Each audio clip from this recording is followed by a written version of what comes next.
YouTube. I'm gonna go ahead and do this real quick.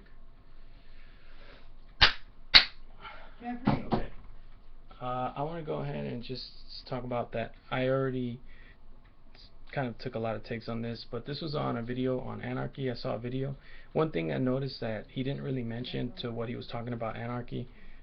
People do have the right to defend themselves. It's constitutionally correct. It's constitutionally correct in the fact that people have the right to defend themselves, freedom of speech, and all that.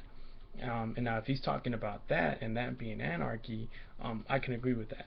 Constitution in a constitutional mentality, that kind of thing. But I don't agree with that people with large appetites will eventually continue to have that appetite. People will always be insatious to what they. People will always have an insatious thing about them that they're going to always want things that aren't theirs. And you teach a person to live in anarchy because there are already people who, since youth, grow up with that mentality, and it's messed up, but they grow up with that mentality, and so it is that way, and it's not going to be fair to the rest of the people who have not grown up that way, and so there's an imbalance. With that said, I do think it does take a certain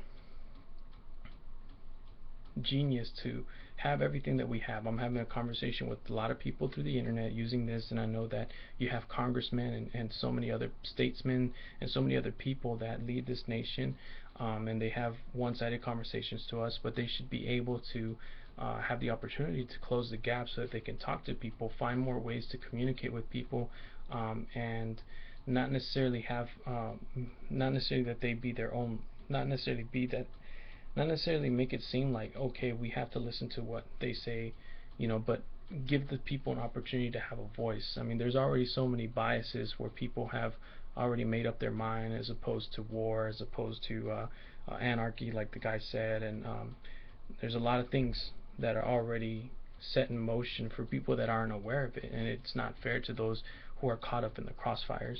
And according to certain beliefs, they think that it's all justified, and that's fine.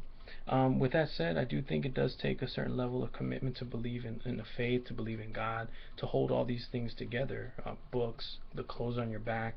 Not everything's going to be turned to ashes in the blink of an eye, but at the same time, not everything should be turned to ashes in the blink of an eye. While some people are willing to murder for no reason or for a reason, but we're not really willing to sit down at the same table and exchange ideas and talk about how to build and how to hunt and how to do all these things that aren't given the same opportunities to other people. It was given to me in my high school, certain things, but people didn't teach me the importance of it, and my father was never there to do it. So I mean, there's a lot of lacking in that, and I think that maybe my father might have been biased in other areas where it influenced other youth other than myself. Anyways, with that said, I'm going to go ahead and do the clap one more time. I do appreciate you guys for watching, and I'm going to go ahead and do that now.